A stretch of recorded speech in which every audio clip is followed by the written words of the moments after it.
नमस्कार सभी को। मैं शालिनी के टीचर आपका अपने चैनल पर स्वागत करती हूँ। हमारे चैनल पर हम रवि कुलरिया की जो आधुनिक भारत की वस्तुनिष्ठ पुस्तक आई है अभी, तो हम उसको कवर कर रहे हैं, जो कि आपकी RPSC first grade, PGT, TGT, GIC, KVS इन सब के लिए इम्पोर्टेंट है। साथ के साथ स्टेट पीसीएस वगैरह के लिए भी। ठीक है, तो इसमें हमने 27 क्वेश्चन कवर कर लिए हैं, जो मेरे चैनल पर आप जाकर देख सकते हैं। उसके बाद के क्वेश्चन हम अब कवर कर रहे हैं। ठीक है, चलिए स्टार्ट करते हैं। आपका क्वेश्चन नंबर 28 है, कार्तजीस क्या थे? तो कार्तजीस क्या थे भाई? ये थे आपके पुर्तगालियों द्वारा हिंद महासागर में जहाजों को जारी किए गए आज्ञा पत्र। तो जो पुर्तगाली थे, आपको पता ही होगा, उन्होंने हिंद महासागर में अपना आधिपत्य स्थापित कर लिया था। तो वहां से जो भी जहाज गुजरते थे, चाहे वो मुगलों के हों, चाहे वो तुर्कों के हों, अरब व्यापारियों के हों, तो उनसे उन्हें आज्ञा पत्र लेना होता था, जिसे हम कार्तजीस कहते थे। देखिएगा, व्याख्या देख लीजिएगा एक बार। कार्टेज व काफिला व्यवस्था। पुर्तगालियों ने हिंद महासागर में होने वाले व्यापार को नियंत्रित करने और उस पर कर लगाने का प्रयास किया। अपनी कार्टेज अरमेड़ा काफिला व्यवस्था द्वारा उन्होंने एशियाई व्यापार पर गहरा प्रभाव डाला। तो देखिए, इस व्यवस्था से उन्होंने एशियाई व्यापार पर गहरा प्रभाव डाला था। उनका मुख्य साधन था कार्टेज या फिर पलमे, जिसके पीछे आर्मिडा का बल होता था। पुर्तगाली अपने आप को सागर की स्वामी कहते थे और कार्टेज अरमेड़ा व्यवस्था को उचित ठहराते थे।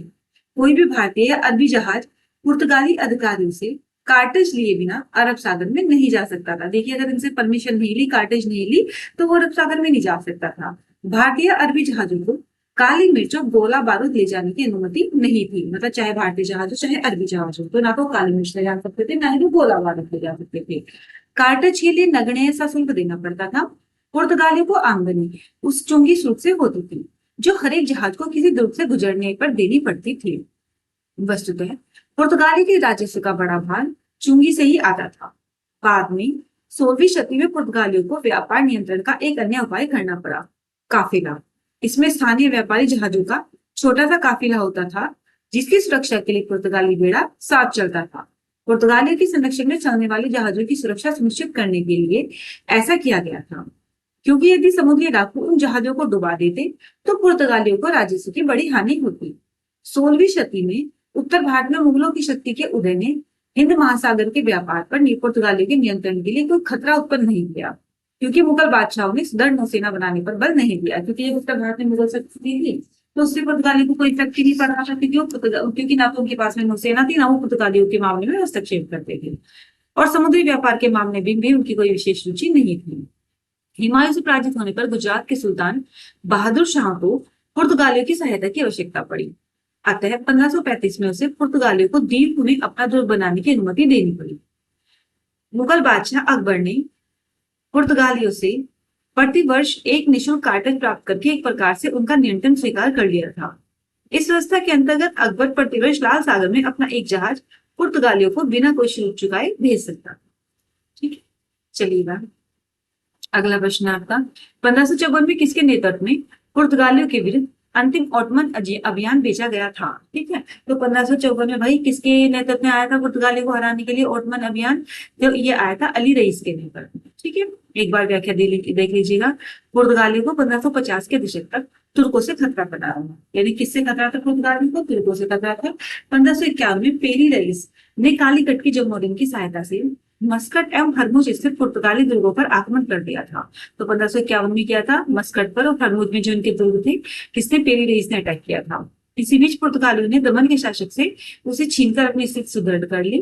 1554 में अली रईस के नेतृत्व में पुर्तगालियों के विरुद्ध अंतिम ओटोमन अभियान भेजा गया था। तो आपको सन भी याद रखना है, कौन से सन में? 1554 में, और किसके नेतृत्व में? अली रईस के नेतृत्व में पुर्तगालियों के विरुद्ध अंतिम ओटोमन अभियान भेजा गया था। इन असफलताओं के फलस्वरूप तुर्की दृष्टिकोण में परिवर्तन आया और 1556 में दोनों के बीच एक समझौता हुआ, जिसके अनुसार दोनों मसालों एवं भारतीय व्यापार में भागीदार हुए और यह तय हुआ कि वे अरब सागर में एक दूसरे से नहीं टकराएंगे।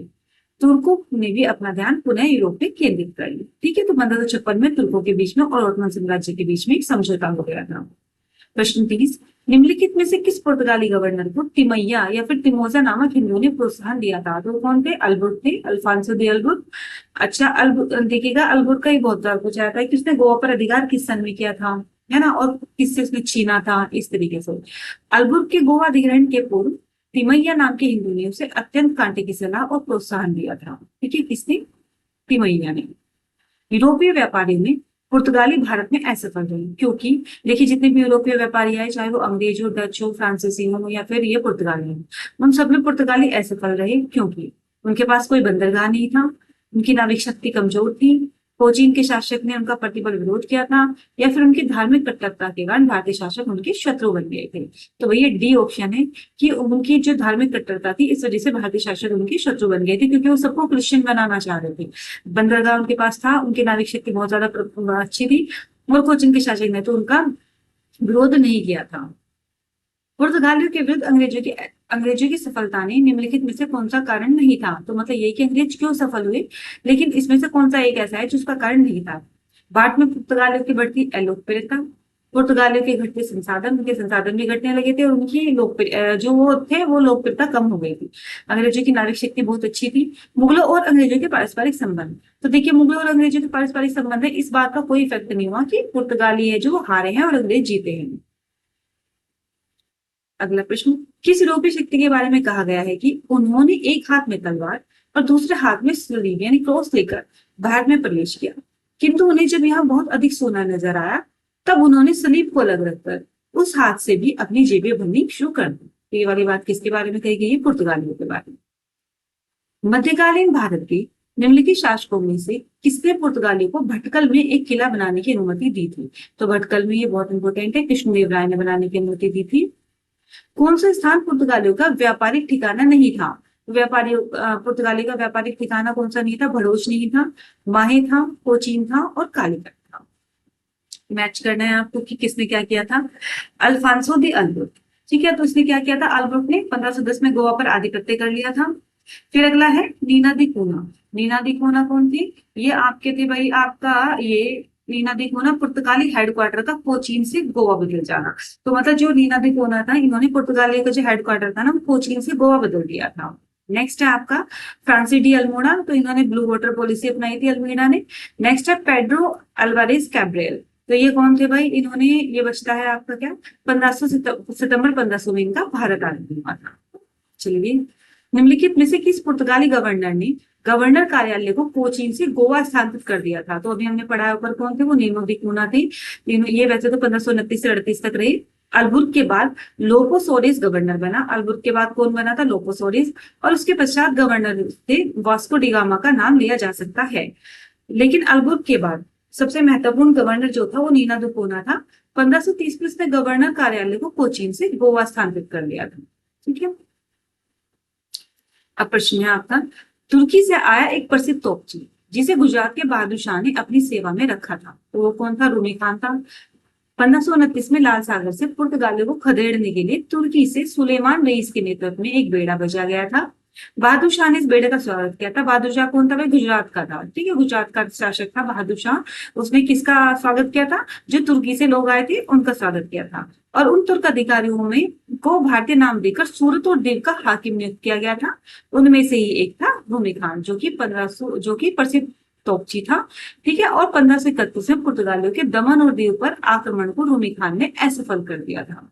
ठीक है, चलिए, निम्नलिखित में से कौन नकब यूरोपीय यांत्रिक घड़ी भारत में लाया था?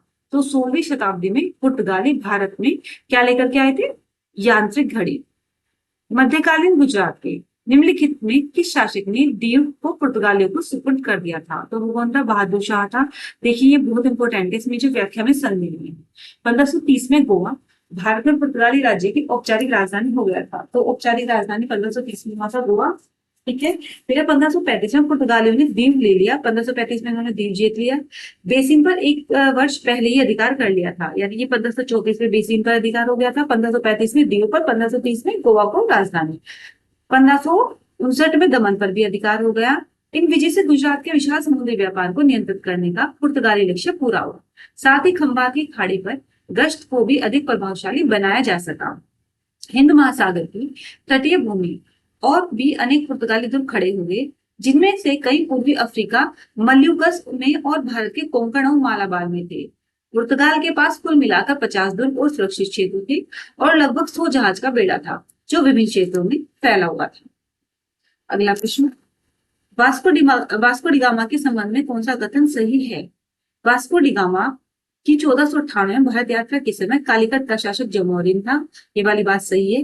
प्रथम यात्रा में वास्को डी गामा लगभग 1 वर्ष भारत में रहा, तो ये वाली बात गलत है, क्योंकि प्रथम यात्रा में जो वास्को डी गामा है वो केवल 3 महीने तक भारत में लिए थे। वास्को डी गामा ने पुणे 1502 में भारत की यात्रा की। ये वाली बात भी आपकी सही है। तो पहला और तीसरा सही है, लेकिन दूसरे वाला गलत है। पुर्तगालियों का तो कोई साम्राज्य था ही नहीं, क्योंकि वे तो पूर्णतः गहरे समुद्र के नियंत्रण पर ही आश्रित थे। ये कथन किसका है? ये कथन है ईडी रॉस का। निम्नलिखित को काल अनुक्रम बनाना है भाई आपका। पुर्तगाल व स्पेन का विलय कब हुआ? स्पेनिश अर्मेडा की इंग्लैंड से पराजय कब हुई? मराठों ने पुर्तगाल से सालसेट छीना। और ब्रिटिश पुर्तगाली विवाह संधि। ठीक है, तो ये तो देखिएगा, ब्रिटिश पुर्तगाली विवाह संधि 1661 में हुई थी, हमें सबको पता है। ठीक है, और मराठों ने पुर्तगालियों से सालसेट छीना था, ये 1639 में छीना था। स्पेनिश और अल्मेडा की क्या हुआ था? इंग्लैंड से पराजय, ये कब हुई थी? 1588 में। और पुर्तगाल व स्पेन का आपस में विलय हुआ था 1580 में। एक्सप्लेनेशन भी देख लीजिएगा एक बार आप।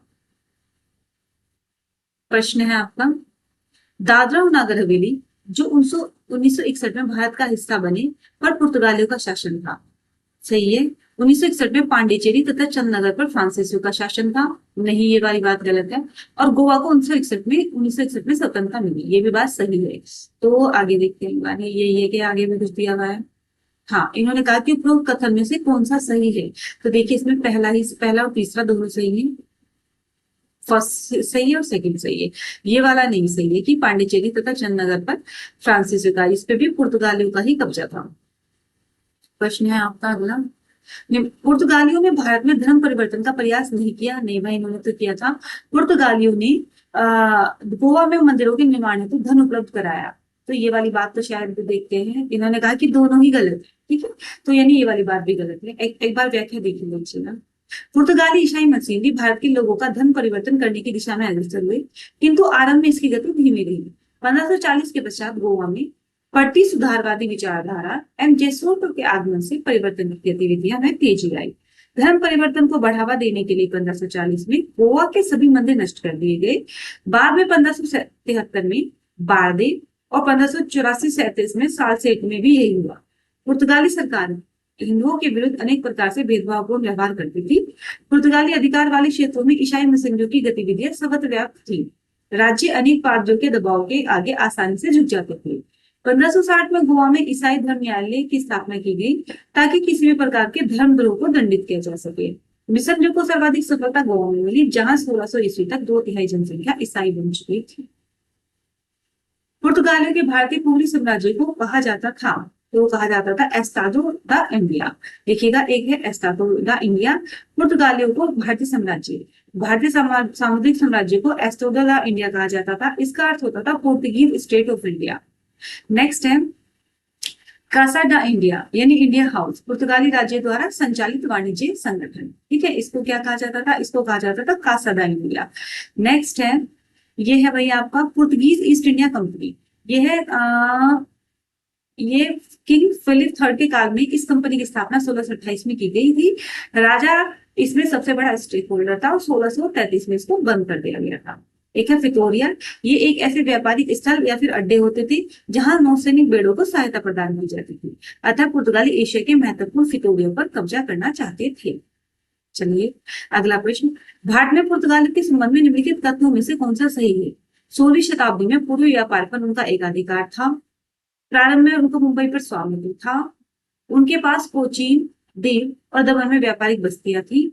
मुगलों ने उन्हें कोई व्यापारिक छूट नहीं दी थी। ठीक है, तो उसने कहा कि कौन सा कथन सही है? तो ये आपका पहला सही है, दूसरा सही है और तीसरा सही है। ठीक है, क्योंकि मुगलों ने तो उन्हें 1651 में ही छूट दे दी थी, है ना। तो मतलब 1651 से भी पहले सॉरी, ठीक है, वो तो ब्रिटिशर्स को दी थी, लेकिन उससे पहले ही मुगलों ने कई सारी व्यापारिक छूटें दी थी। अगला देखिएगा, 16वीं शताब्दी में पूर्वी व्यापार पर उनका एक अधिकार हो गया था, ये सही है। मुंबई पर भी उनका स्वामित्व था, ये भी सही है। उनके पास कोचीन, दीव और दमन में भी व्यापारिक बस्तियां थी, तो ये तीनों आपके सही है। देखिए, आज पुर्तगालियों का ही है। कल जो वीडियो लेके आऊंगी इसमें डच के बारे में पढ़ेंगे, उसके बाद हम अंग्रेजों के बारे में पढ़ेंगे। ये चैप्टर काफी लंबा है, तो अब एक ही वीडियो में कवर करेंगे तो काफी लंबा हो जाएगा। आपको वीडियो पसंद आती है तो प्लीज मेरे चैनल को सब्सक्राइब करें और वीडियो को लाइक करें। Thank you so much.